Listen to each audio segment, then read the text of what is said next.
Welcome back to Fact Horizon, where history meets mystery and facts define the future. Subscribe now and join our journey beyond the horizon. Today, we dive deep into 0 to 1, Notes on Startups, or How to Build the Future by Peter Thiel with Blake Masters. Right, and this is a massive topic. So in part one of our analysis, we're really going to unpack the foundational theories that frame this whole worldview. Yeah, exactly. We're exploring some key areas today, like the challenge of the future, the dot-com crash of 1999, the ideology of competition, and, this idea that you are not a lottery ticket. Which is, it's such a bold claim. It really is. So let's just unpack this, because if you've ever felt like the business world is just like this endless, exhausting rat race where everyone is aggressively fighting over the exact same shrinking scrap of cheese, you're entirely right. Oh, absolutely, yeah. Today, we're basically taking a sledgehammer to the foundations of Economics 101.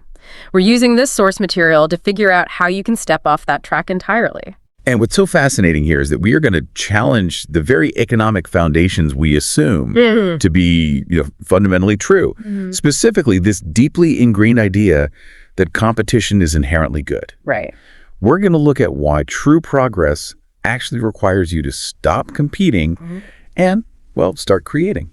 Okay, so let's start with a highly uncomfortable exercise. It's this ultimate interview question from the text, and I want you, the listener, to try and answer this in your head right now. It goes like this. What important truth do very few people agree with you on? It sounds deceptively simple. Yeah, it sounds like a generic HR question. Exactly, but it is incredibly difficult to answer. And it's difficult for two really distinct reasons. First, you have this massive intellectual hurdle. Essentially, everything you are taught in the traditional school system is, by definition, agreed upon. Right. School teaches consensus. Exactly. You are graded on how well you absorb, synthesize, and then, just repeat the consensus back to the teacher. So your brain simply isn't wired to hunt for non-consensus truths. It's just not a muscle we use. No, not at all. And then second, there's the psychological hurdle. To answer this question correctly, you have to look someone in the eye and say something to be deeply unpopular. That takes guts. It really does. It takes intellectual brilliance to actually find a rare truth, but it takes profound psychological courage to actually voice it. I can easily imagine people sitting in a job interview, trying to sound smart and just failing miserably at this. Someone might confidently say, my contrarian truth is that our education system is fundamentally broken and needs fixing, or I believe America is exceptional. Right. But those aren't contrarian at all. No, those are actually terrible answers. They might be empirically true, but they absolutely not contrarian. Huge portions of the population, literally entire political parties, already agree that the education system is broken. Yeah, everyone says that. Right. A genuinely good answer has to take a very specific structural form. It has to sound something like, most people believe in X, but the truth is the exact opposite of X. Okay, so it has to be truly against the grain. Completely. Yeah. And the reason this uncomfortable question is the necessary starting point for our whole deep dive today is that a good answer to this question is, it's the closest thing we have to a crystal ball. A crystal ball? Yeah, because looking into the future requires stepping outside the consensus of the present. Okay, let's look at the actual mechanics of that, because it fundamentally changes how we define the whole concept of progress. Yeah. When most of us think of progress, we just think of things getting, generally better or more advanced. Right, it's a very vague concept for most people. Exactly. But our source material draws a hard dividing line. It splits progress into two distinct axes. You've got horizontal progress and vertical progress. Let's tackle horizontal first. Okay. The shorthand the text uses for horizontal progress is going from 1 to n. Right. It's extensive. It means taking something that already exists, something that's proven to work, and just making more of it, copying it and spreading it around. And if we look at the macro level here, the single overarching word for horizontal progress is globalization. Globalization, okay. Yeah. You take a concept, a business model, or a technology that works in one specific location, and you just deploy it everywhere else. Think about China's economic strategy over, say, the last few decades. Right.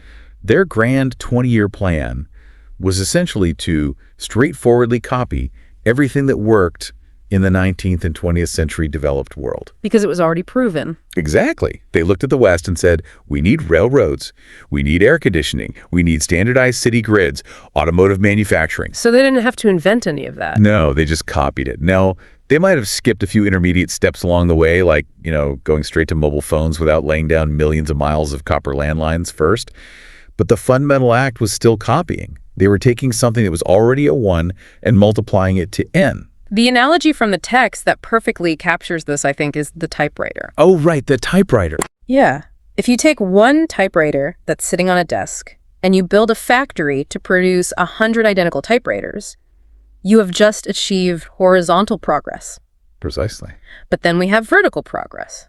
This is the elusive transition from 0 to 1. This is intensive progress. It means doing something nobody else in the history of the world has ever done before. Right. It's completely new. Yeah, to finish that analogy, if you have a typewriter, and instead of building more of them, you invent a digital word processor, you haven't just made more of the same. You've gone from 0 to 1.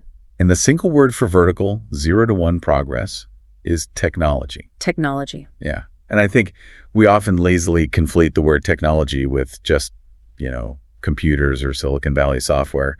But properly understood in this framework, technology is just any new and fundamentally better way of doing things. Okay, so it's broader than just microchips. Much broader. I mean, the invention of the wheel was a 0 to 1 technology.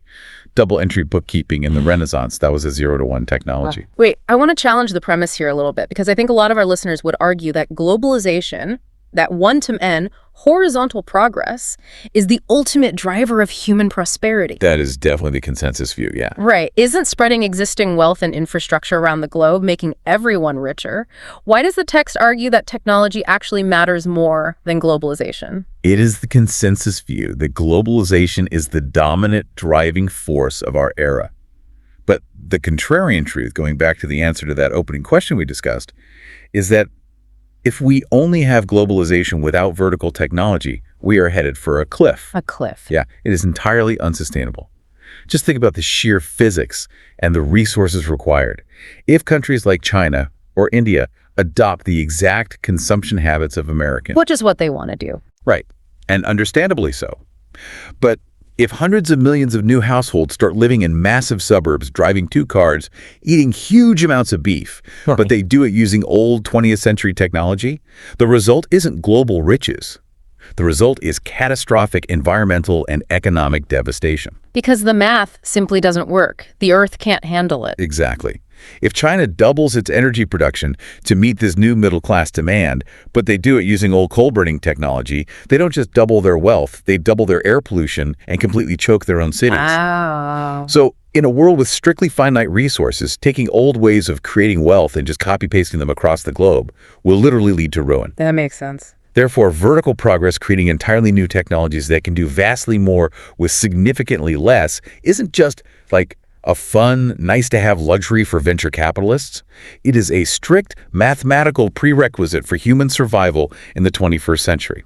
Okay, so if going from 0 to 1 is literally the only way we avoid a global resource collapse, why aren't more companies attempting it? Like, why is the entire corporate world so obsessed with safe, incremental, horizontal progress? That is the big question. Right. And according to the stack of research in front of us, the answer lies in our collective economic trauma. Trauma is a good word for it. Yeah, we were deeply psychologically scarred by a massive misinterpretation of the late 1990s. To build the future, the text argues, we have to aggressively unlearn the lessons of the dot-com crash. Right. But to do that, we have to look at what actually happened. I mean, how do you remember the 1990s? Well, if you ask the average person today, the nostalgia paints the 1990s as this golden, euphoric era. Oh, yeah, totally. The Berlin Wall comes down, the Cold War is over, the stock market is roaring. Yeah. And it all culminates in this massive, greedy tech bubble where everyone was just getting rich. Yeah. But the reality of that decade was actually much darker. It was defined by intense global anxiety. Really? Anxiety. Oh, absolutely. The early 90s began with a slow, grinding recession. Manufacturing jobs were hemorrhaging from the U.S., driving this deep, visceral fear about globalization. Right. The giant sucking sound. Yes. That wasn't a fringe worry. This fear of the old economy dying is exactly what drove Ross Perot, an independent candidate, to capture nearly 20% of the popular vote in the 1992 presidential election. He famously warned of that giant sucking sound of American jobs flowing to Mexico. And you can even see that economic malaise reflected in the pop culture of the time. Oh, completely. Like the rise of grunge music, Nirvana, the whole heroin chic aesthetic that is not the soundtrack of a confident, optimistic society building a bright future. No, not at all. That's the culture of a generation that feels like the economic ladder has just been pulled up. But surely by the late 90s, when the dot-com boom really picked off, things were better, right? Actually, the global macroeconomic context in the late 90s was downright terrifying. Wait, really? Yeah. In 1997, the East Asian financial crisis hit, essentially bringing the Thai, Indonesian, and South Korean economies to their knees in a matter of months. Wealth was just vaporized. Wow. But the real panic hit in August 1998 with the Russian ruble crisis. Russia completely defaulted on its sovereign debt. Let's just pause on that because I don't think people today fully grasp how scary that is. We aren't just talking about a bank failing. Yeah. We are talking about a massive nation state with roughly 10,000 nuclear weapons that suddenly has absolutely no money to pay its military or run its government. It was a geopolitical nightmare, and it triggered a catastrophic chain reaction in the financial markets. It led directly to the collapse of long-term capital management, or LTCM. Right, the hedge fund. Yeah, and LTCM wasn't just any hedge fund. It was run by Nobel Prize-winning economists who built these massive, complex algorithmic models based on historical market equilibrium. They thought they had it all figured out. They thought they had the market perfectly figured out. But when the unpredictable Russian default happened, their perfect models completely broke. LTCM was leveraged to the hilt, and they lost $4.6 billion in a matter of months. That's insane. The U.S. Federal Reserve literally had to step in and orchestrate a massive bailout with Wall Street banks just to prevent a systemic collapse of the entire global financial system. Okay, so tie this back to the dot-com boom. When we look at the tech mania, which ran roughly from, September 1998 to March 2000. Yeah, around that window. The standard narrative is that it was driven by pure irrational greed. People were just throwing millions of dollars at any company that appended a dot-com to their name, hoping to get rich quick. But what the source material is arguing is that the mania wasn't born out of greed at all. Not at all. It was born out of sheer desperation. Precisely. You have to really put yourself in the shoes of an investor in 1998. The old economy was demonstrably failing to handle the complexities and challenges of a globalized world. Everything else was breaking. Exactly. Traditional emerging markets were collapsing. European integration wasn't looking great, with the newly launched euro immediately sinking in value. And the smartest quants on Wall Street had just blown up the financial system. Investors were looking around at a deeply broken global economy, and the internet seemed like the absolute only safe haven. Like a life raft. By indirect proof, the new economy of the internet had to work, because literally nothing else was working. Let's make this concrete. I want to trace that desperation to a specific real-world example from that exact moment in time, the founding of PayPal. Oh, this is such a great example. In late 1999, PayPal was engaged in a user acquisition strategy that sounds like absolute financial suicide. They were literally giving away cash. Shouting it out. They paid new customers $10 just to sign up for an account, and they paid another $10 for every single friend that a user referred. Now, on paper, paying $20 for a pair of users when you have zero revenue coming in. I mean, that is the definition of dot-com insanity. Right. If your user base grows exponentially, your costs grow exponentially. You will just bleed to death. It looks like total madness from the outside, but there was a profound, calculated, strategic genius behind it. The founders of PayPal, Peter Thiel, Max Lifchin, and the rest of the team, they weren't delusional. They were acting completely rationally in an insane environment. How so? They understood the mechanics of network effects. For a payment network to have any value whatsoever, you need a critical mass of users. If only a few thousand people have PayPal, I can't use it to pay anyone I know. Right, it's useless. They calculated they needed at least 1 million users to make the network viable. Traditional advertising was too expensive and entirely ineffective for this kind of product, and massive corporate deals with banks just kept falling through. So they just skipped the middlemen and paid the users directly. Exactly. They knew their burn rate was exploding. But they also modeled out that once they had a massive locked-in user base that relied on their platform to move money, they could eventually institute a small fee on transactions and become hugely profitable. It was a race against time. It really was. And they were highly aware of the clock. That's the wildest part of this story to me. They didn't buy into their own hype, And they didn't think the dot-com party would last forever. They knew a massive crash was imminent. They could feel it coming. Yeah, in February 2000, the Wall Street Journal ran a glowing article praising PayPal's viral growth, and the journalist just threw out a totally speculative back-of-the-envelope valuation for the company at $500 million. And this is where their tactical brilliance really shines. They didn't just frame that article on the wall, they weaponized it. Yeah. They took that Wall Street Journal valuation and used it as authoritative leverage in the venture capital markets. They hustled and closed a $100 million funding round the very next month, in March 2000. Literally days before the NASDAQ peaked and the entire bubble popped, vaporizing trillions of dollars. Yes. That $100 million gave them the cash runway to survive the nuclear winter of the dot-com crash while all their competitors died off. It allowed them to eventually build a wildly successful monopoly-scale business. So look at what happened next. The takeaway that the entire corporate and venture capital world got from the dot-com crash was technology is a risky, dangerous gamble. Never do that again. Go back to safe, incremental businesses. Don't try to build a new world, just compete in the old one. Which is the exact wrong lesson. Exactly. The real takeaway, the contrarian truth we should have learned was technology is the only life raft in a failing global economy, and bold 0-to-1 visions are absolutely necessary to survive. Right. Because we learned the wrong lesson, the business world retreated into the ideology of competition. Which brings us to the next massive pillar of our deep dive, the great deception of monopoly versus competition. To understand this deception, we have to look at the baseline of how we educate people about business. If you take a standard economics 101 class anywhere in the world, you are taught two simplified extreme models of how markets function: perfect competition and monopoly. Right. Perfect competition is held up by professors as the ultimate ideal, the default, the healthiest state of a market.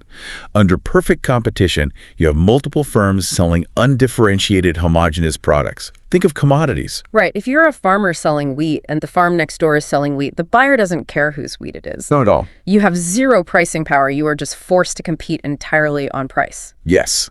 And here is the brutal mathematical reality of perfect competition that people often ignore.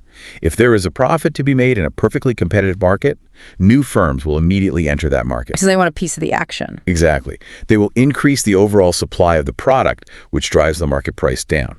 They will keep entering and driving prices down until all the profit is completely eliminated. Wow. In the long run, under perfect competition, no company makes an economic profit. They might make enough to cover operating costs and pay the owner a modest salary, but there is no surplus capital. It is a sheer, unending struggle for daily survival. The source text gives this mind-blowing example to illustrate this, looking at the U.S. airline industry. Oh, this is a stark comparison. Yeah. In 2012, airlines created hundreds of billions of dollars in value. They moved millions of passengers, powered global tourism, facilitated international commerce. They created massive value for society. But their actual profit margin was razor thin. Right. When you subtract the cost of fuel, labor, planes, and gates, the airlines made a profit of just 37 cents per passenger trip. 37 cents. You drop a quarter and a dime on the floor of the plane, and you've lost their profit margin. It's unbelievable. Now, contrast that brutal struggle with the opposite end of the spectrum, a monopoly. And we really need to define our terms carefully here. Yeah, let's be clear about what we mean. We are not talking about illegal bullies, government-licensed cartels, or companies that corner the market on a scarce resource, like a slumlord buying up the only water well in a town and price gouging people. Right, we're not talking about comic book villains. No, we are talking about creative monopolies. These are companies that are so exceptionally good at what they do that no other firm in the world can offer a close substitute. The primary example the text uses is Google. Right. Let's look at Google's numbers from that same year, 2012. Google creates far less raw physical value in terms of infrastructure than all the airlines combined. But they capture vastly more of it. Vastly more. In 2012, Google brought in roughly $50 billion in revenue, but they kept 21% of that as pure, unadulterated profit. That massive profit margin meant Google was valued at 3 times more than every single U.S. airline combined. This leads us to one of the most provocative and central theses of our entire discussion today. Capitalism and competition are actually opposites. Okay, I have to push back on that on behalf of our listener. Go for it. Because to an American ear, that sounds like a total contradiction in terms. We mythologize competition. We believe competition is the engine of innovation. We credit competition with giving us cheaper flat-screen TVs and affordable consumer goods. We do, yeah. We fundamentally believe that capitalism is competition. If we let companies become monopolies, don't we just get price gouged and stagnate? It is a deeply ingrained reaction, but you have to look at the underlying mechanics and the actual definitions of the words. Capitalism is premised on the accumulation of capital. Yeah. That is the entire point of the system, to build up a surplus of resources that can be deployed for further innovation and growth. Right. But as we just established, under perfect competition, all profits get competed away to zero. Capital is destroyed, not accumulated. The ideology of competition is just that, an ideology. So it's kind of an illusion. It's actually a relic of 19th century physicists whose mathematical models economists stubbornly copied. Those early economists wanted to model an economic universe in perfect equilibrium, where everything perfectly balances out. But in business, equilibrium means stasis, and stasis means death. So if perfect competition traps us in a profitless struggle and monopolies are the actual engines of capital accumulation, why do we worship competition? Why is it the dominant religion of the business world? Because the market is filled with deeply entrenched lies. Both monopolists and competitors are strongly incentivized to bend the truth to protect their own interests. Let's dissect these lies. First, you have the monopoly lies. If you are a massive creative monopolist, say, Google, your biggest existential threat isn't a competitor, it's the government. Exactly, antitrust laws. Right. You want to protect your massive profit engine from government regulation, lawsuits, public backlash. So what do? You lie and pretend you are in a viciously competitive market. Right, you downplay your dominance. You go to Congress and say, oh, we aren't a global search monopoly. We are just a struggling tech company fighting tooth and nail for a tiny slice of the global advertising market against massive giants like Facebook and Apple and Amazon and traditional television networks. They lump themselves in with everyone else. Exactly. By defining their market as broadly as humanly possible, they intentionally obscure their dominance in search. Conversely, you have the competitor lies. Businesses that are trapped in the brutal reality of perfect competition, they want to feel special. They want to motivate their employees, and they need to convince investors or banks they have a unique edge. So they do the exact opposite. Exactly. They do the exact opposite of Google. They define their market as narrowly as possible. A restaurant owner opening a new spot in a crowded city might say, we are the only British Nepalese fusion restaurant in this specific 3-block radius. Right. They convince themselves they've created a monopoly. Yes. They create a fictional monopoly in a hyper-narrow, artificially constructed niche. What they're intentionally ignoring is the reality that when a consumer is deciding where to eat on a Friday night, they aren't exclusively choosing between different British Nepalese fusion options. No, they're just deciding what sounds good. That restaurant is actually competing for dining dollars against dozens of other restaurants, Italian, sushi, burger joints in the exact same zip code. They are trapped in competition, but lying to themselves that they are unique. That brings up one of my absolute favorite analogies from this stack of research. It's a brilliant flip on a classic piece of literature. Oh, the Tolstoy one. Yeah. The famous opening line of Leo Tolstoy's novel Anna Karenina goes like this: all happy families are alike. Each unhappy family is unhappy in its own way. It's a profound observation about human relationships, but applied to the business world, we have to perform what we call the Tolstoy inversion. The Tolstoy inversion. Yeah. In business, the exact opposite is true. All happy companies are different. Each one has earned a monopoly by solving a unique problem that no one else has solved. Google solved search. Apple solved mobile computing. They're uniquely happy. Then the unhappy ones. All failed companies are the same. They all failed to escape competition. They all got ground down by offering the same undifferentiated product as someone else. I want to hammer this home for the listener. Happy companies are different. Failed companies are all the same. And the reason we should want creative monopolies to exist is precisely because they aren't trapped in that daily brute struggle for survival. Right. Because a company like Google or Apple actually has massive profit margins, they can afford to think long-term. They can finance wildly ambitious 10-year research projects like self-driving cars or augmented reality. They have the breathing room to do that. Exactly. They can afford to pay their employees exceptionally well and give them incredible benefits. If you are running a perfectly competitive restaurant with a 2% margin, you can't afford to give your dishwashers health care, let alone fund a research lab. Exactly. If you want to create and capture lasting value, you cannot build an undifferentiated commodity business. You must build a monopoly. Which brings us to the operational reality here. I mean, it is one thing to conceptually understand that monopolies are good. It is an entirely different challenge to actually build one. Right. How does a couple of founders working out of a garage actually go about cornering a market without getting immediately crushed by existing giants? That takes us directly into the tactical mechanics of building a monopoly. Our sources give us a very specific contrarian roadmap. And the first absolute rule is about your product, your proprietary technology. It has to be 10 times better than its closest substitute. This is a crucial, non-negotiable threshold. If you build a product that is 20% better, or even 2 times better, it is simply not enough. You have to understand human psychology and switching costs. If a consumer is going to change their habits, learn a new interface, migrate their data, or risk looking foolish to their boss for recommending a new software, the upside has to be overwhelmingly obvious. It has to be a no-brainer. Exactly. Yeah. If your product isn't an order of magnitude literally 10 times better, people will just perceive it as a marginal improvement and stick with what they know.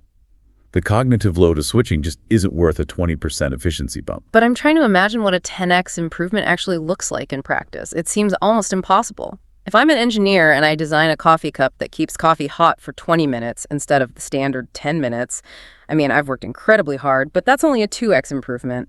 How do you consistently hit 10x? It is incredibly hard, which is why the clearest, easiest way to guarantee a 10x improvement is to invent something completely new. Going 0 to 1. Exactly. If you invent a drug that safely eliminates the biological need for sleep or a permanent genetic cure for baldness, you are infinitely better than the previous solutions because there were absolutely none. You own the market. You have gone from 0 to 1, and you will own that market by default. Mm-hmm. Alternatively, you can achieve 10x through radical integration. Amazon offered 10x the inventory of any physical bookstore because they didn't have to pay for shelf space. Okay, let's say you've actually done it. You've engineered a technology that is legitimately 10x better. Who do you sell it to first? Right. The go-to-market strategy. The conventional business wisdom, especially in the era of social media, is to go huge immediately. Get as many eyeballs as possible, launch massive marketing campaigns, and try to capture 1% of a $1 trillion global market. But the source material says the exact opposite: start incredibly small. You should always err on the side of starting too small. The logic is simple. It is infinitely easier to dominate a small market than a large one. Let's look back at the history of PayPal. Their very first product iteration allowed people to beam money to each other via infrared ports on Palm Pilots. I remember those. Right. Now, it was objectively cool technology, and there were millions of Palm Pilot users across the world, but those users were totally scattered. They were journalists, doctors, tech enthusiasts in different cities. They didn't have a shared community, and they only needed to beam money to each other occasionally, like maybe splitting a dinner bill once a month. It was a novelty. The market was millions of people wide, but it was unstructured and low frequency. So the product failed to gain traction. So they pivoted. They realized they didn't need millions of disconnected users. They needed a tightly woven web of users who desperately needed their product. They targeted a hyper-specific, highly concentrated micro-market eBay power sellers. Right. These were professional vendors making their living selling high volumes of goods online. Now, there were only about 20,000 of them in total. It sounds like an absurdly small market for an ambitious startup. But here's the key. They had a massive velocity of money. Exactly. They were constantly buying and selling day in and day out, and the existing solution, which was mailing physical paper checks across the country and waiting 2 weeks for them to clear, was terrible. Just agonizingly slow. They desperately needed a 10x better solution. Furthermore, they all hung out on the same forums and communicated constantly. And because that market was so small and deeply interconnected, when PayPal introduced a solution that actually worked, the adoption spread like wildfire. PayPal was able to capture a 25% share of that specific market in just 3 months. Which is incredible. Once they completely dominated that crucial niche, they became the undeniable standard for eBay payments. And from that impregnable fortress, they just expanded outward. This strategy of expansion raises a critical point about a word that is severely overused in Silicon Valley today: disruption. Oh man, everyone loves that word. Startups constantly brag about how they are going to disrupt an industry. They pitch themselves as the Uber of X, disrupting the incumbents. Right, disruption sounds sexy. It sounds like you are a rebel taking down the evil empire. Why is the text so opposed to the concept of disruption? Because disruption fundamentally implies competition. It implies you are going to war with a massive entrenched incumbent for the exact same slice of the pie. And war is expensive. War destroys profits. The source material argues you should not disrupt, you should expand. When PayPal grew beyond eBay, they didn't aggressively wage war on Visa or MasterCard. They didn't try to destroy the credit card company. Yeah, they worked with them. Instead, they expanded the overall market for online payments, effectively acting as a massive routing engine that ultimately gave Visa more business than they took. Contrast this with Napster, the early peer-to-peer music sharing platform. Oh, Napster is the perfect counterexample. Napster waged a purely negative-sum war with the global recording industry. They defined themselves as disruptors, trying to tear down the record labels. It was pure disruption, and it ended in a massive, protracted legal battle that completely destroyed the company. So avoid competition as much as possible. Yes. Don't fight a bloody war for a slice of the existing pie. Use your 0-to-1 technology to bake a completely new, bigger pie. That brings us to a mathematical reality that dictates everything we've talked about so far: the power law. The power law. We've all heard the quote usually attributed to Albert Einstein, claiming that compound interest is the eighth wonder of the world, or the most powerful force in the universe. Now, the text delightfully points out that Einstein probably never actually said that it's a fake quote, but the underlying principle is absolute reality. And, the irony of that fake quote is actually a brilliant lesson in itself.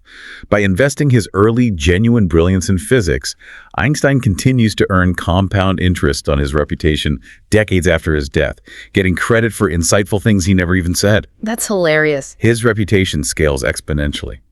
But applied to business, the power law means that exponential, nonlinear growth is everything.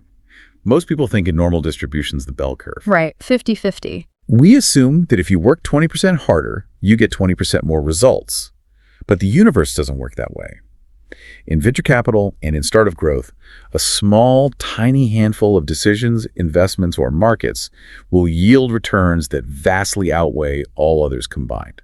Let's actually walk through the math of how a venture capital fund operates, because I think it perfectly illustrates why building a monopoly is the only path that matters to them. Okay, let's do it. Imagine you are a VC, and you have a $100 million fund. You invest that money into 10 different startups, giving them $10 million each.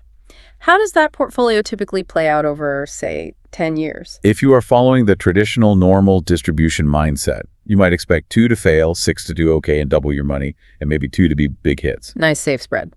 But under the power law, the reality is far more brutal. Out of those 10 companies, roughly 7 or 8 will go to absolute zero. Just totally wiped out. They will fail completely, and your investment is wiped out. 1 or 2 might break even or return a modest 2x, giving you your $10 million back. But one company, the one that actually builds a 10x technology, captures a small market and scales into a monopoly that one company will grow exponentially. It won't return 20 million, it will return 200 million or 500 million. That single company returns the entire value of the original fund and then some. It pays for all the failures. Exactly. It's the Pareto principle, the 80-20 rule on absolute steroids.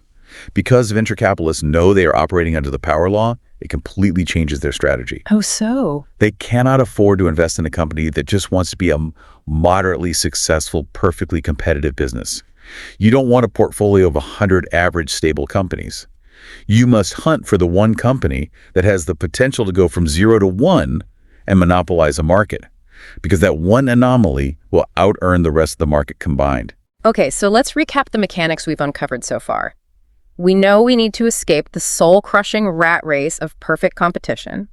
We know we need to build 10x better proprietary technology, aggressively target a very small micro market first, avoid disruptive negative sum wars with incumbents, and leverage the exponential math of the power law. That's a playbook. But to actually execute this, to build something out of nothing, you need a very specific mindset about the future. You cannot just stumble into a monopoly by accident. You have to design it. Right. This requires understanding the concept of agency and specifically the hunt for secrets. The book introduces a fascinating framework for how different societies and eras view the future.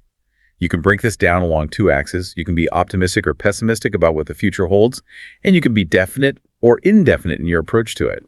This creates 4 distinct quadrants of societal mindset. Let's walk through these 4 quadrants because mapping historical eras to these mindsets makes so much sense. First, we have definite pessimism. Definite pessimism is a grim but highly structured worldview. It is looking at the future, believing fundamentally that things are going to get worse, but having a highly specific, concrete plan to prepare for it. Like prepping for winter. Exactly. The text uses present-day China is the primary example. Their leadership is definitely building massive infrastructure projects, securing global supply chains, and copying everything they can, not because they envision a utopian future, but to secure resources for a harsh, competitive future. They have a definite plan, but they aren't expecting anything fundamentally new or joyous. Next is the quadrant you definitely don't want to be in, indefinite pessimism. This is a state of cultural malaise, low expectations, and stagnation. You firmly believe things will get worse, but you don't know how or why, and you absolutely do not have a plan to stop it. You just kind of give up. You just react to whatever bad news happens today. The text points to present-day Europe as an example of this. It operates as a self-fulfilling prophecy. If an entire society acts like a cynical slacker with low expectations, they won't build anything new, and their bleak expectations will be met. Then we get to the gold standard, definite optimism. This is the sweet spot where monopolies are born. Definite optimism is the belief that the future will be significantly better than the present, coupled with a concrete, specific design for how to build it. You don't just hope for the best. You do the hard engineering work to construct it. What's a good example of that? The prime historical example is the United States in the 1950s and 1960s. We decided to build the interstate highway system, massive dams, and the Apollo program. We didn't just hope someone would get to the moon. We had a definite step-by-step mathematical plan, and we executed it. But that is emphatically not where the United States is today. According to the text, since roughly 1982, the U.S. has drifted into the 4th and final quadrant, indefinite optimism, and this might be the most insidious mindset of them all. Indefinite optimism is the prevailing attitude of our modern era. It is the vague expectation that things will somehow get better, that technology will improve, the stock market will go up, our lives will be wealthier, but critically, we have absolutely no specific plan for how it will happen. We just expect it to happen by magic. We expect the abstract concept of the market or the tech industry to magically solve all our problems. Think about how we are told to manage our own careers or our 401k retirement accounts. We are explicitly told by financial advisors to blindly diversify our investments into index funds. That is the ultimate expression of indefinite optimism. Oh, absolutely. We are assuming the market will just universally go up over 30 years, but we have no specific idea how, and we abdicate any responsibility for choosing which specific companies will actually build that future. We let massive piles of cash sit on corporate balance sheets instead of demanding bold new infrastructure projects, just assuming the future will organically sort itself out. And this indefinite mindset completely infects how modern startups operate.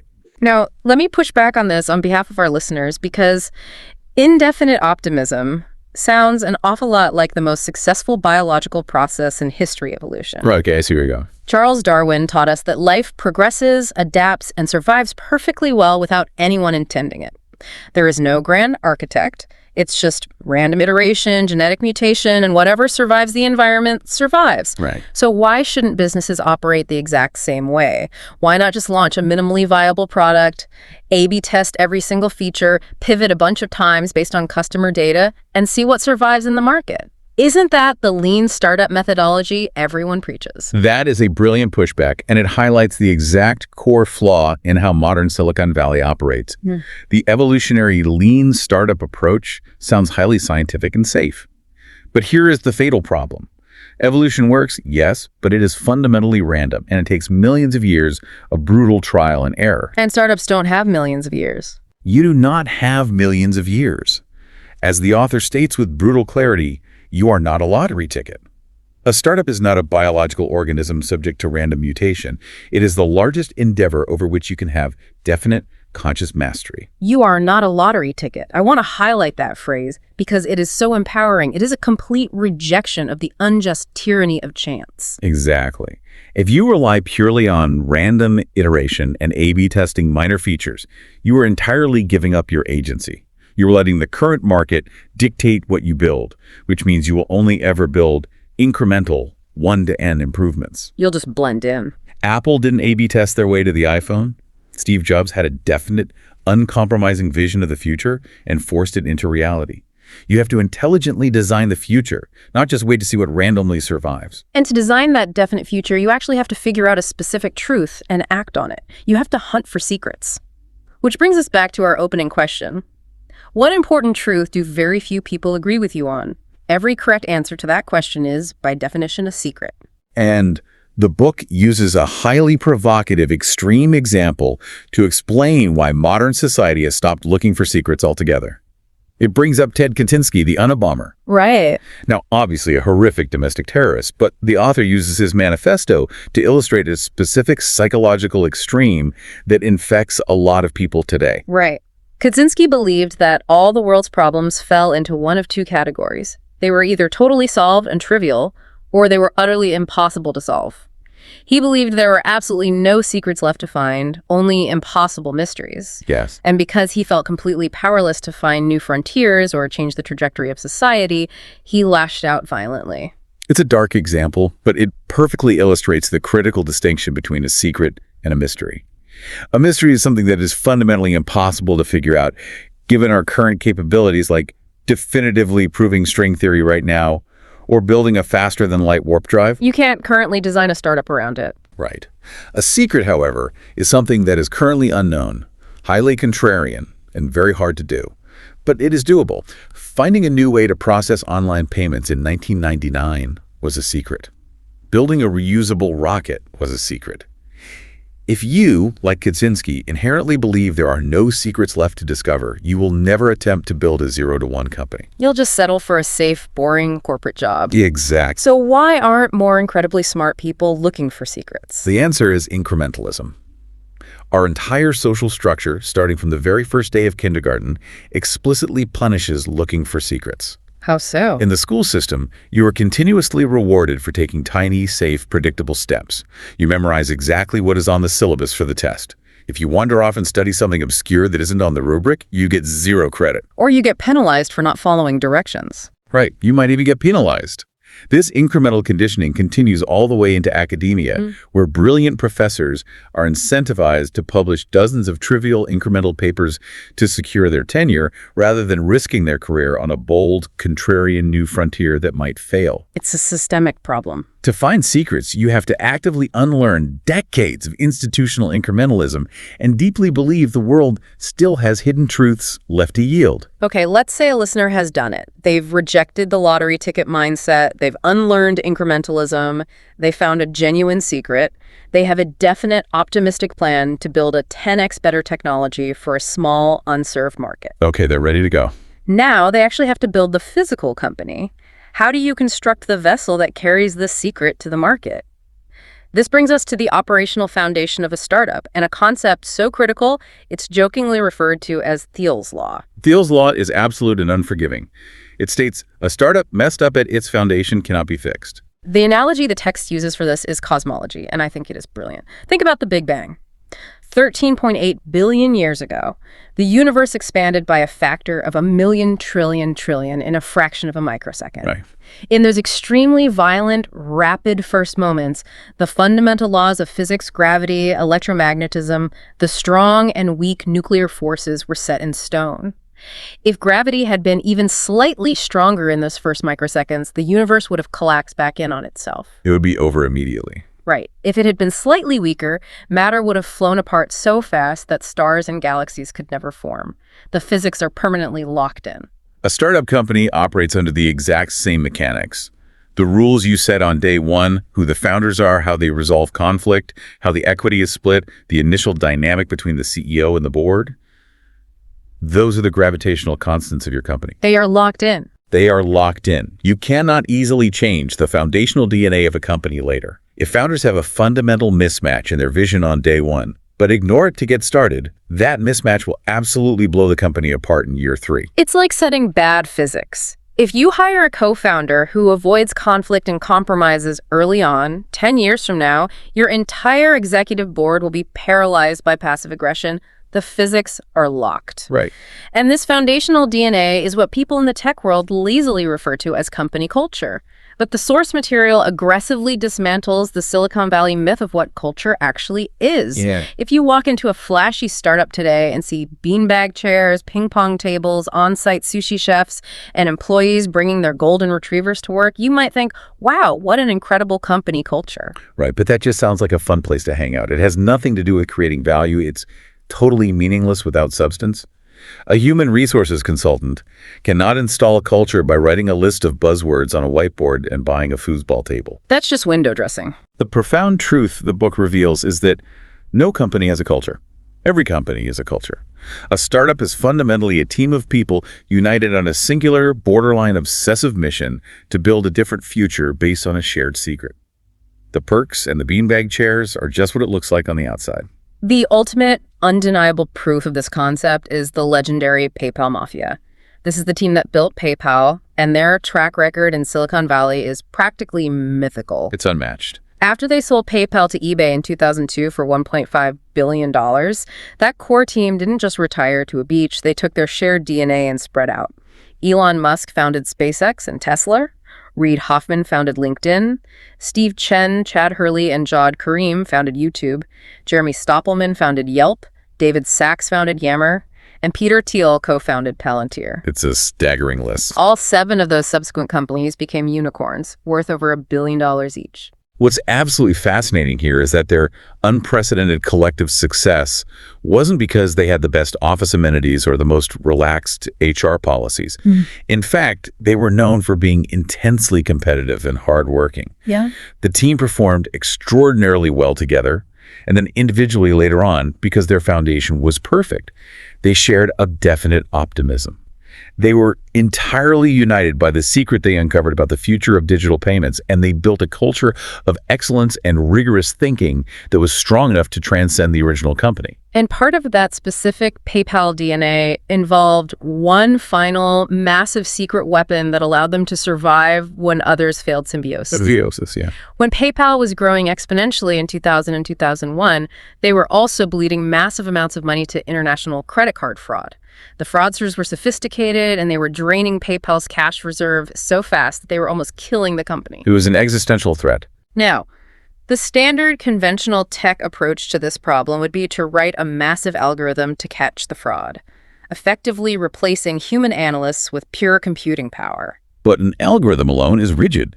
It looks for patterns it already knows, and international fraudsters adapt incredibly quickly. The moment the algorithm catches on, the fraudsters change their tactics. It's a game of whack-a-mole. Exactly.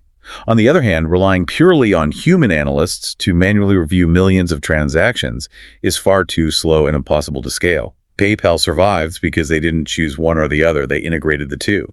They created a profound man-machine symbiosis with a program they called Igor. They combined the massive processing scale of computers with the nuanced intuition of humans.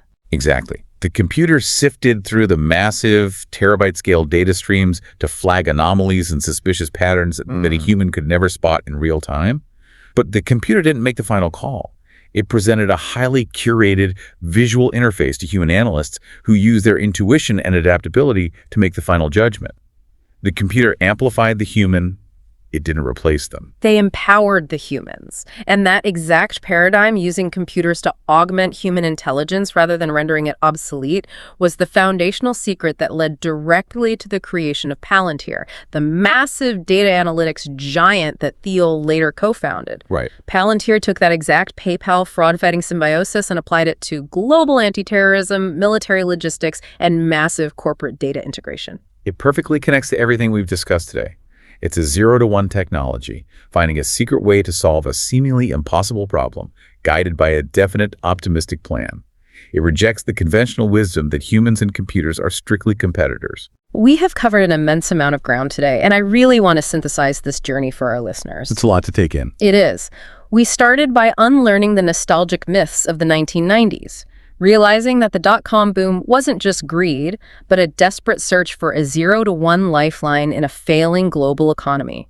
We completely dismantled Economics 101, exposing perfect competition as a profit-destroying trap that grinds companies into dust, Right. and revealing that creative monopolies are the true necessary engines of capitalism and innovation. We outlined the tactical mechanics of how to actually build one. You must build 10x better proprietary tech. You must strictly monopolize a small micro-market first before expanding. You must avoid destructive wars with incumbents. And you must understand the exponential math of the power law. Yes, all of that.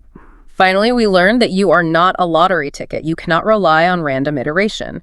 You need definite optimism, a relentless hunt for secrets, and a rock-solid founding team with the right initial physics. If there is one overarching, unifying lesson for the listener to take away from this whole deep dive, it is the absolute necessity of individual agency. Agency. Yes, the 21st century will not automatically be better than the 20th century just because time is passing on a calendar.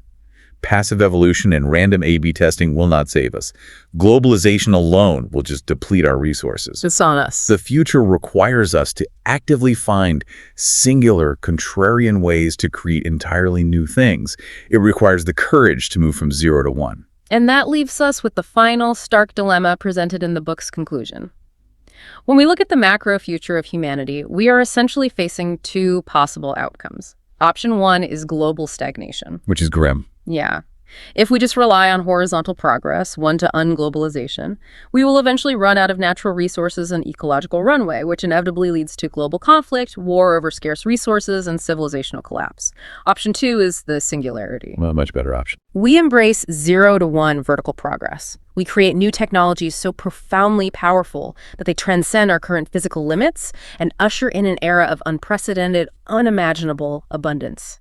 The choice between stagnation and singularity isn't a spectator sport. It isn't going to be decided by a vague market force.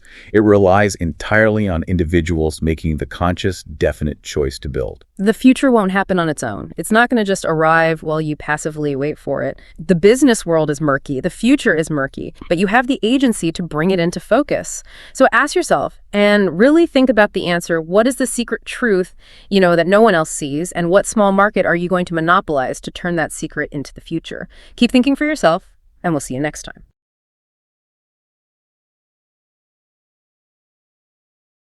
Today, we are jumping straight into part 2 of our deep dive into Peter Thiel's landmark book, 0 to 1. So glad to be back. And this is where the rubber really meets the road. Exactly.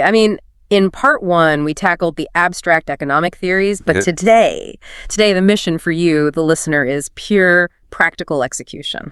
Right. Because understanding a theory is great, but building the future requires very specific operational mechanics. Yeah, we are going to lay out the exact roadmap for taking an idea from 0 to 1. We're hunting for undiscovered secrets, laying unbreakable foundations. Building a mafia culture, which is my favorite part, honestly. Oh, for sure. Plus, we'll get into the ruthless math of distribution, the truth about artificial intelligence, and the 7 essential questions every single business has to answer. It is a massive agenda. But before you can build any of that, you fundamentally need a reason for a new company to exist in the first place. Right, you need an engine. Exactly. You need what Thiel calls a secret. If you want to create a true 0 to 1 paradigm shift, you have to accept that breakthrough opportunities exist, and this is key exclusively in the realm of undiscovered secrets. Okay, so paint a picture of that for us. What does a secret look like historically? Well, let's look at Pythagoras. Today, the math behind a right triangle is just a basic convention. It's a standard elementary truth we teach to third graders without a second thought. Right, it's just a given. But for millennia, that reality was a profound, highly guarded secret. It required immense intellectual heavy lifting to drag it out of the unknown. And society's reaction to it back then was completely wild. If you wanted access to Pythagoras' math, you couldn't just check a textbook. No, absolutely not. You essentially had to be initiated into a strange vegetarian cult. because the knowledge was viewed as radical, like legitimately dangerous. It broke conventions. And I mean, conventional truth is obviously necessary just to function. Yeah. You need to know that a red light means stop. But a conventional truth will never, ever give you a competitive edge. By definition, everyone already knows it. So you can't build a unique foundation on it, which really forces this uncomfortable question for anyone trying to build something new, right? Exactly. What valuable thing is nobody currently building? Or what important truth do very few people agree with you on? The answer to that is your secret. Right. But here is the massive psychological roadblock.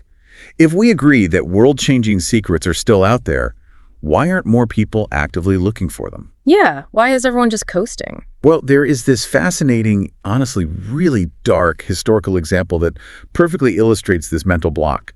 Ted Kaczynski. The Unabomber. Okay, wow, let's unpack that. It's chilling, but is the perfect case study. I mean, Kaczynski was a certified genius, Harvard at 16, a math PhD from Michigan, assistant professor at UC Berkeley by 25. He was at the absolute apex of the educated elite. Completely. And yet, he abandoned society to launch a 17-year terror campaign. And it wasn't just some random break from reality. It was rooted in a very specific, twisted worldview. The Unabomber fallacy. He fundamentally believed that the frontier of human progress was completely closed, didn't he? Exactly. Think of all human knowledge on a timeline. On the far left, you have conventions, the easy solved problems. On the far right, you have mysteries, the impossible things we will never solve. And in the middle? In the middle, bridging the gap, you have secrets, the incredibly hard but ultimately solvable problems. Kaczynski operated on this pessimistic belief that the middle category was just gone. Like we had already solved everything that could possibly be solved. Right. He thought all that was left for us was to endlessly manage the easy stuff or stare blankly at the impossible stuff. He saw no outlet for creation, so he decided the only logical step was to destroy the system. That is so warped. But, most people obviously aren't domestic terrorists, but modern society has quietly adopted a milder version of that resignation, right? Absolutely. We subtly act as if there are no massive secrets left to find. And it stems from this deeply institutionalized risk aversion. People are just terrified of being wrong. Yes, because a secret, by definition, hasn't been vetted by the mainstream. If your whole goal in life is to never look foolish at a dinner party, you will never look for a secret. Dedicating your life to something no one else believes in is already isolating. You're lonely, but right. Right. But the prospect of being lonely and wrong, that's social suicide. It is unbearable for most people. And this complacency is heaviest at the top. Think about elite academia. Every autumn, deans at prestigious law and business schools give this implicit message to incoming freshmen. Congratulations, you made it. You're set for life. Which translates to, the heavy lifting of human discovery is over. Just manage the status quo and collect your rent. It's intellectually lethal. Once a society truly believes they are set for life, they stop pushing boundaries. Stagnation sets in immediately. So we need an antidote to that. We need relentless, irrational faith, like Andrew Wiles and Fermat's last theorem. The ultimate counter-narrative. So Pierre de Fermat proposed his math conjecture in 1637. For over 3 centuries, the brightest minds tried to prove it, and they all failed. Over 350 years of failure. A rational person would assume it's just an impossible mystery and focus on getting tenure. But in 1986, Andrew Wiles didn't do that. He believed it was a secret. He isolated himself and worked on it in secret for 9 years. 9 years of uncelebrated hard work before finally proving it in 1995. That takes immense faith. Technical brilliance is useless without the fundamental faith that secrets actually exist. So mechanically, where do we look? How do we categorize these unknowns? There are 2 distinct areas, natural secrets and human secrets. Natural secrets are undiscovered truths about the physical world. Physics, biology, engineering. You're asking, what is nature not telling us? Which obviously requires specialized technical expertise. Right. But human secrets are honestly more psychologically complex. These involve intentional obfuscation. Things people hide because social convention forbids discussing them. So searching for a human secret is essentially scanning the landscape and asking, where is the emperor wearing no clothes? Exactly. Like how massive monopolists are secretly terrified of regulatory scrutiny, so they pretend they don't have a monopoly. Yep, they spend millions on PR claiming they're in a fierce dogfight. Meanwhile, competitive commodity businesses exaggerate their uniqueness. The behavioral tells are everywhere. Look at Airbnb or Uber. Those weren't built on massive Andrew Wiles level physics breakthroughs. They were built on uncovering human secrets. Think about the convention before Airbnb. The rule was, you do not let strangers sleep in your house, period. It was considered dangerous and weird. The only solution was a highly regulated hotel room. Right. The founders had to look past that massive wall of convention. They saw an enormous untapped supply of empty bedrooms right where everyone else saw a safety hazard. And Uber faced the exact same thing with licensed taxi cabs. Yeah. You had to have the faith to see that strangers would willingly get into an unmarked car if you just removed the friction. And once these secrets are revealed, they feel like they were always true. Which means there must be countless other massive secrets just sitting there. Breakthroughs in energy and medicine, they're out there, but they only yield to relentless searchers. Exactly. Okay, so let's transition. You uncover the secret. That's just the spark. Now you have to build a vessel to contain it. And if that vessel's foundation is cracked, the whole thing sinks. Which brings us to Thiel's law. A startup messed up at its foundation cannot be fixed. Cannot be fixed. Why is the foundational phase so wildly rigid? You can rewrite software, you can pivot marketing, but you can't fix a broken foundation. To understand this, look at astrophysics, the cosmogonic epoch. Oh, the Big Bang. Right. 13.8 billion years ago, the universe expanded by a massive factor in a fraction of a microsecond. During those fleeting moments, the laws of physics were completely fluid. They were actively forming. Yes. But once that brief window closed, those laws locked in permanently. Gravity, electromagnetism, they became unchangeable rules. Human institutions work the exact same way. Like the founding of the United States. Perfect analogy. For a few months at the Constitutional Convention in 1787, the parameters of the nation were entirely fluid. How much power the states get, how representation works. But whatever compromises were hammered out back then became practically permanent. The foundation locked in. We've only amended the Constitution 17 times since the Bill of Rights. Which means we are still living with the exact operational consequences of those 1787 decisions today. I mean, California has 39 million people, Alaska has 730,000, yet they have the exact same Senate voting power. You can debate the politics, but mechanically we're stuck with it. Companies operate on the exact same physics. Bad structural decisions made in month 1 are practically impossible to fix in year 5. So what are those critical early decisions? It usually comes down to the founders, right? Choosing a co-founder is the most consequential decision a business will ever make. It is exactly like a marriage. When founders fight, it's just as destructive as a bitter divorce. But you wouldn't marry a stranger you just met at a Vegas slot machine. Yet founders rush into these partnerships with shocking naivety. The Luke Nosek story is the ultimate cautionary tale here. A year before he co-founded PayPal, Luke started a different venture. He paired up with a generic MBA type who just wanted in on the dot-com boom. Wait, how did someone as brilliant as Luke Nosek just grab a random guy to build a company with? They met at a networking mixer, chatted for a bit, and basically decided to go into business on the spot. That is insane. You wouldn't trust your life to a stranger on a mountain expedition, so why trust your financial future to a guy from a buffet line? You shouldn't. And predictably, the company imploded before they even wrote code. They had zero shared history.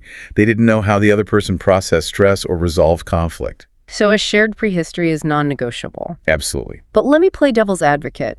If founder misalignment is so lethal, why not just be a sole proprietor? If I own 100%, I literally cannot have a founder dispute. It's appealing, for sure.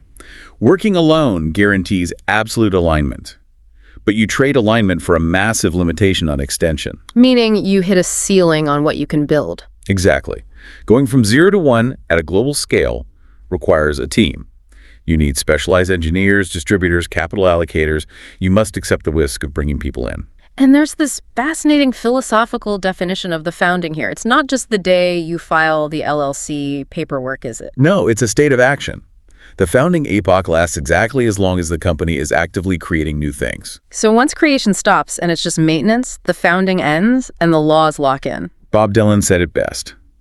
He who is not busy being born is busy dying. If you get the initial human foundation right, you can steer a company to continuously operate in that state of birth. Which perfectly transitions to our next point. Maintaining that creation state requires an entire early workforce operating with insane intensity. Let's talk about mafia culture. Yes. To do this, we have to violently dismantle the perks myth of company culture. Oh man, the HR consultant utopian dream.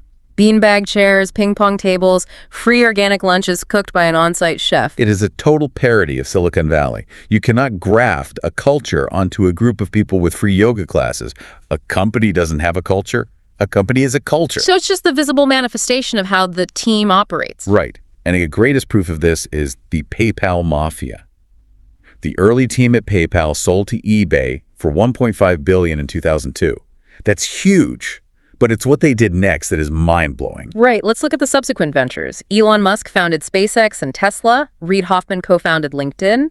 The founders of YouTube, Yelp, Yammer, Palantir all came from this exact same group. Every single one of those companies hit $1 billion valuation. That is not chance. That wasn't the office snacks. So how did they engineer that? By entirely rejecting mere professionalism. Contrast PayPal with a massive New York law firm. Okay, highly intelligent people, incredibly lucrative business. But the relationships are paper thin. They work 80 hours a week together but have nothing to say to each other outside the office. It's purely transactional.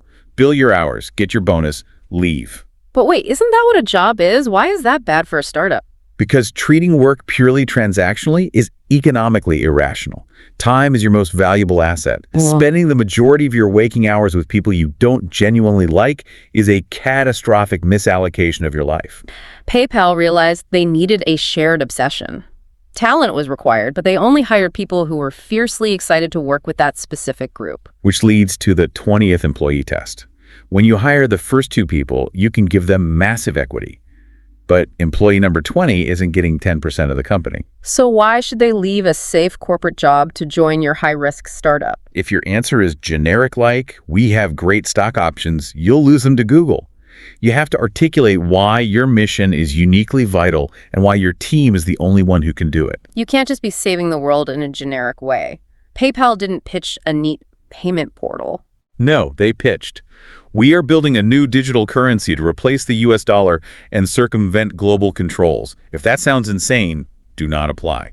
It's a polarizing filter, which creates this bizarre visual spectrum of culture. On the far left, you have transactional nihilism, like massive consulting firms. Right. They parachute in, offer generic advice, and parachute out.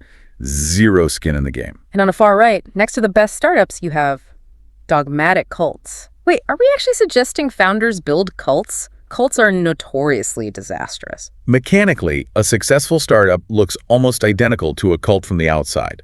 Extreme isolation, total dedication, organizing around a truth the rest of the world denies. Okay, but what's the difference? The massive difference is that cults are fanatically wrong about the world. Successful startups are fanatically right about an important secret. So founders shouldn't panic if HR thinks their culture looks a little intense. Not at all. But here's the brutal reality check. You can have a brilliant secret, a flawless foundation, a fanatical mafia, and still go bankrupt in 6 months. If the product just sits on a server, invisible to the world, we have to master the distribution imperative. This is a painful pill for engineers. Silicon Valley loves the myth. Build a superior product, and the world will beat a path to your door. Good build it, and they will come fallacy. It's a lethal lie. Superior sales can create a monopoly with a mediocre product, but a great product will fail absolutely without distribution. We have to look at the math. The golden rule of distribution. Customer lifetime value versus customer acquisition cost. CLV versus CAC. Yes. CLV is the total net profit you earn from a customer over their entire relationship with you. CAC is how much money you burn in marketing and sales to acquire them. So CLV must significantly exceed FACS. If you spend $500 on ads to acquire a customer who only generates $100 in profit before churning, you are mathematically dead. Exactly. And the methods you use change based on the price of your product. Think of a continuum. At the high end, you have complex sales. Multi-million-dollar enterprise contracts, SpaceX, Palantir. Right. The CLV is tens of millions of dollars. So your CAC can be huge. You can afford a 2-year sales cycle and highly specialized salespeople. You're not selling a SpaceX launch on an Instagram ad. Then moving down, we have personal sales for products between maybe $10,000 and $100,000. Box is a great example. Cloud-based file sharing for enterprises. Stanford Hospital runs on Box. But Box didn't try to sell top-down to the university president. Because the president doesn't care about file sharing and the bureaucracy would kill the deal? Right. They used personal sales from the bottom up. They sold $20,000 contracts to individual departments. ZocDoc did this too, charging doctors a few $100 a month. But then we descend into the graveyard, the dead zone, the $1,000 product trap. It massacres small business software. Imagine a flawless inventory software for convenience stores that costs $1,000 a year. Why does it die? Because the math breaks. Your CLV is $1,000. You can't afford to pay a human salesperson an $80,000 salary to fly around pitching busy store owners. Exactly. Human acquisition cost exceeds the lifetime value. So why not just run ads? Because the market is too niche. You can't buy a Super Bowl commercial for convenience store owners. You could buy a print ad in a trade magazine, but that's not compelling enough to make them overhaul their whole system. They need a personal touch, but you can't afford to pay for it. It's an insurmountable bottleneck. So if you want to use advertising, you have to move to low-priced, mass-market products, like Procter & Gamble selling Tide Pods. Tiny CLV, but massive volume driven by cheap national TV ads. Warby Parker did this too, right? Selling $100 glasses online. Yes, glasses don't go viral like software, so they embraced quirky TV commercials. When you can only afford to spend $30 to acquire a customer, you use the biggest, cheapest megaphone available. Now, an entrepreneur listening to this might think, I'll diversify. One sales guy for whales, some Google ads for the mid-market, and a viral referral button. That instinct is a guaranteed death sentence. Distribution is governed by the power law. One single channel will almost always dramatically outperform the rest. The kitchen sink approach just results in half-baked efforts. Most businesses fail because they can't get even one channel to work. Nail one, you're huge. Try all of them, you die.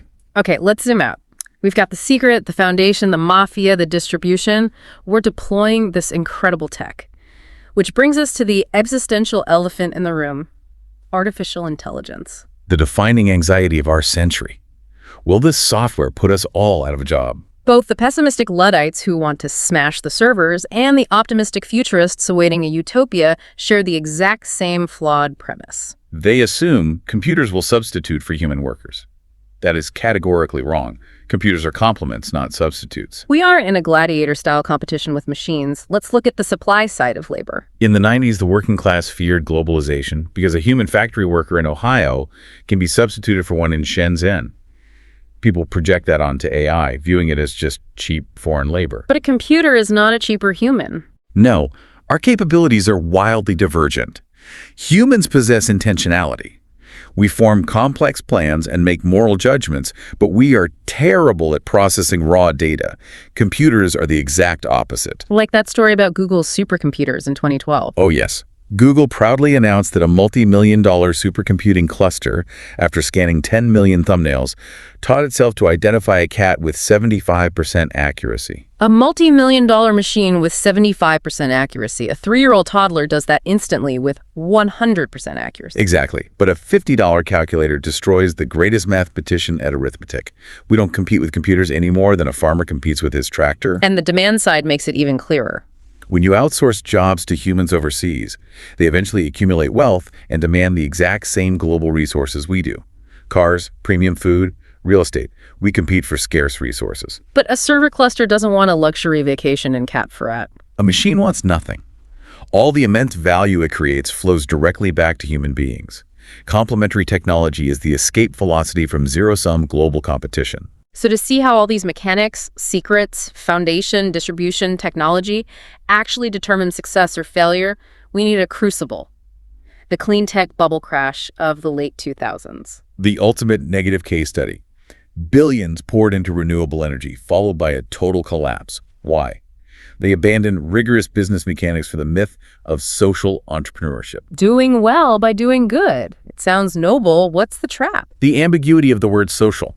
They tried to merge corporate profit motives with nonprofit goals and failed at both.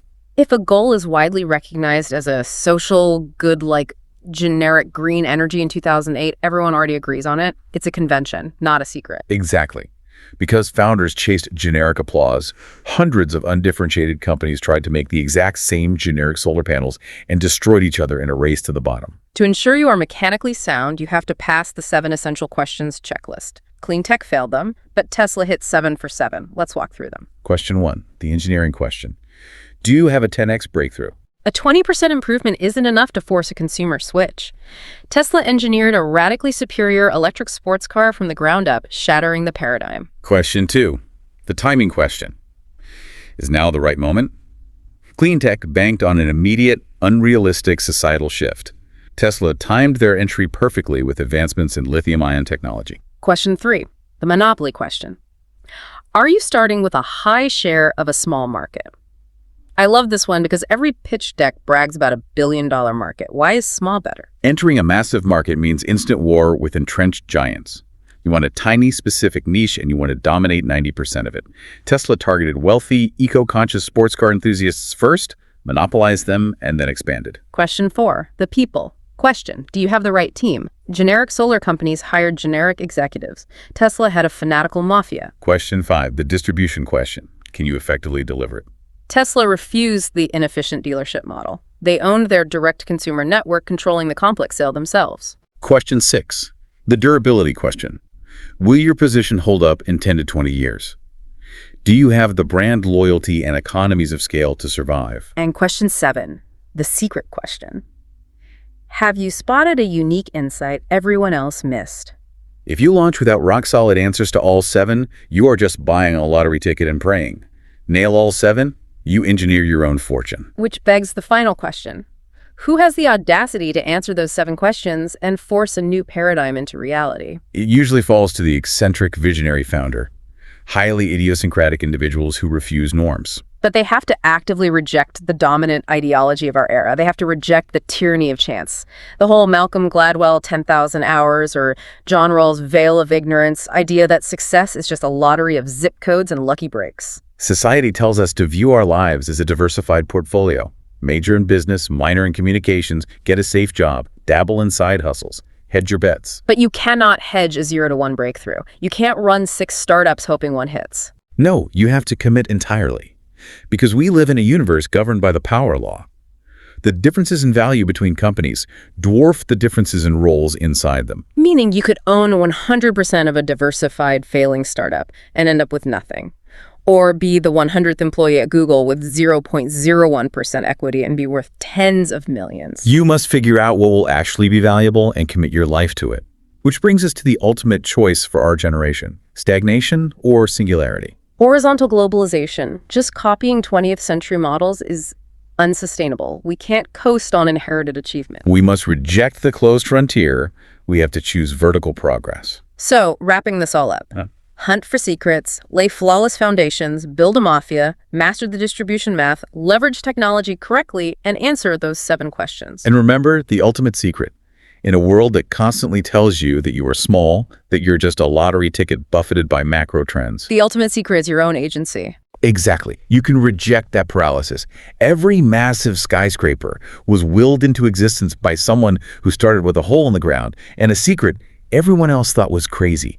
You have the permission to build the future yourself. Oh, what an incredible place to leave it. This concludes our deep dive into 0 to 1. Keep questioning the conventions, keep hunting for those secrets, and keep looking beyond the horizon. Subscribe to Fact Horizon and leave your thoughts below. See you next time.